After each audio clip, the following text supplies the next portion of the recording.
So I've been following this bird around this overgrown pasture now for probably about an hour.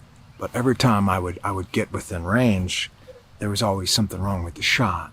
Maybe the sun was too bright, or the bird was too far away, or maybe there was some foliage or something in front of the lens. But finally, I got it. This is called a yellow-breasted chat.